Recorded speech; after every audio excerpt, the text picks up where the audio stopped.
On est heureux de retrouver Philippe Bilger, Céline Pina et Marc Varnaud. C'est l'heure de la chronique de Philippe Rossi.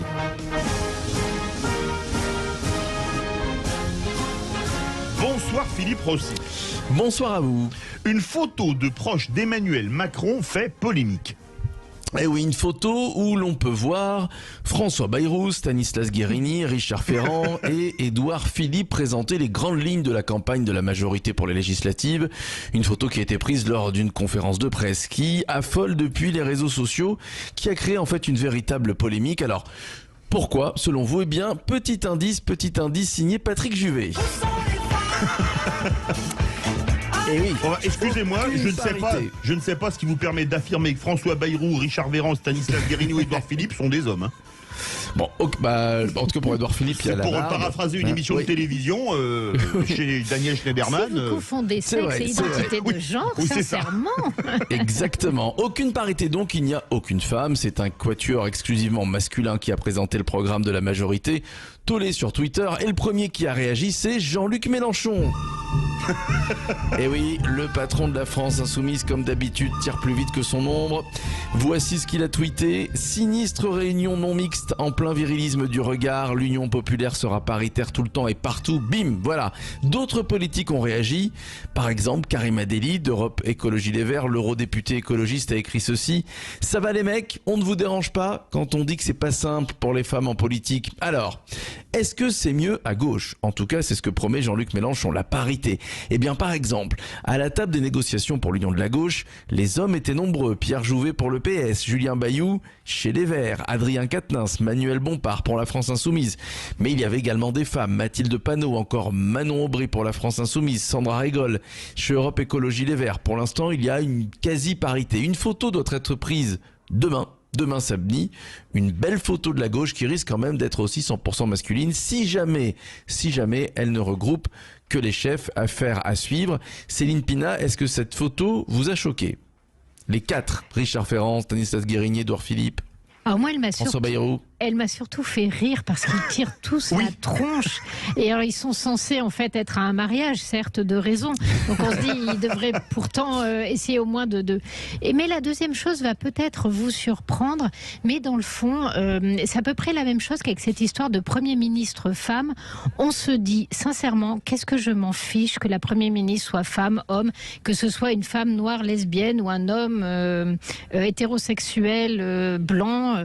De plus de 50 ans. Voilà, je m'en fiche éperdument si la personne est compétente et fait le travail. La logique du casting contre la logique de l'intelligence et du mérite, je trouve qu'elle atteint vraiment ses limites et ça devient insupportable, d'autant que la politique des quotas fait de problématiques secondaires, le sexe, la couleur de peau et que sais-je, une identité totale, ce que je trouve insupportable et extrêmement violent en ce qu'elle nie finalement notre unicité. Eh oui, et vous avez remarqué qu'autour de cette table... Marc Varnaud, venir un mot. Oui, juste un Marc mot. Arnaud, allez-y. Je crois que cette campagne électorale, elle a quand même été merveilleuse, puisque finalement, on a passé beaucoup de temps à commenter les postures des uns des autres, les tweets, les photos. On n'a pas beaucoup parlé des programmes, on n'a pas du tout parlé de l'économie. On rentre dans un nouveau monde, celui où une photo fait réagir pendant 24 heures, et puis le lendemain sera un tweet. Je le regrette, parce que le fond, finalement, il disparaît. Oui, puisqu'on sait par exemple que Philippe Bilger, lui, il est non-binaire, donc ça va, c'est parfait. N'est-ce pas? Chaque jour, sa politique.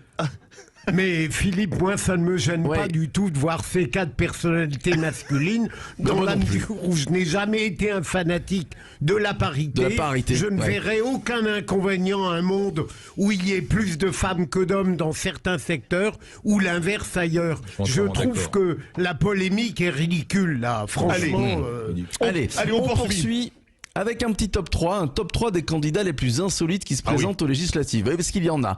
On commence par le numéro 3, les 80 candidats que va présenter le mouvement anti-radar. Oui, il existe ce mouvement.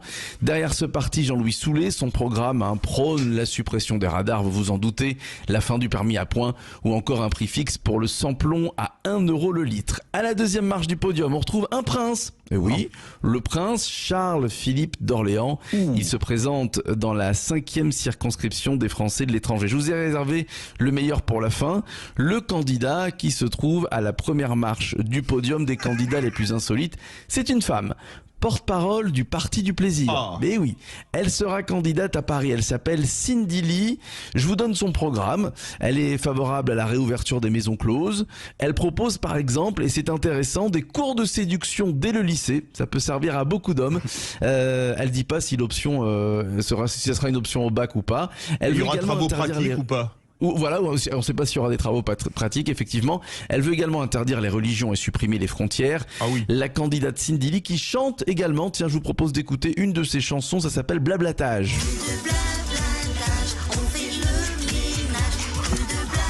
Voilà. Bon, j'espère qu'elle fera une meilleure députée que chanteuse. Tiens, Philippe Bilger, est-ce que vous voteriez, par exemple, pour le Parti du Plaisir?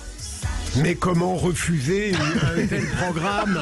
Franchement, même si les vraies voix l'offrent chaque soir, mais pas au point de blablatage. Moi, je vais vous faire Voilà. une confidence, Bon. mon cher Philippe Rossi. Moi, j'ai bien flashé sur le parti anti-radar. Ah oui. Pour le jeu de mots ou vraiment? Non, pour le jeu de mots. Ah bon, d'accord. Voilà, donc Vous avez sous ce petit monde, besoin de nous vous retrouvons le premier orienter, tour des vous, législatives. Philippe. Absolument. Bah oui, avec les radars, oui, Marc. La suppression du permis à points, c'était dans le programme d'Éric Zemmour. Ah De oui, Zemmour, oui. la suppression permis à point. Vous êtes plutôt parti anti-radar ou parti du plaisir, ma chère Céline? Alors moi, je conduis un tracteur, j'ai la trouille quand je conduis, je dépasse rarement. Donc non, finalement, moi les radars, je m'en tamponne un peu. D'accord, donc ce sera le parti du plaisir. Mais c'est parce pour que vous. je suis vraiment une buse, c'est-à-dire que les gens qui montent dans ma voiture prient. Moi, je crée des croyants. Ah bon, par rapport à vous, je pense que la bonne sœur du gendarme avec De Funès conduit très bien, à ce que j'ai l'impression. Oui. Mais on n'a jamais dit que le parti était un plaisir en ce moment. Oui, c'est vrai. Merci beaucoup Philippe Rossi. Les vraies voix, 17h58 à 18h30, notre grand débat. Accord PS-LFI, est-ce la fin de la social-démocratie? Vous êtes 85,1% à dire oui. On se retrouve tout de suite.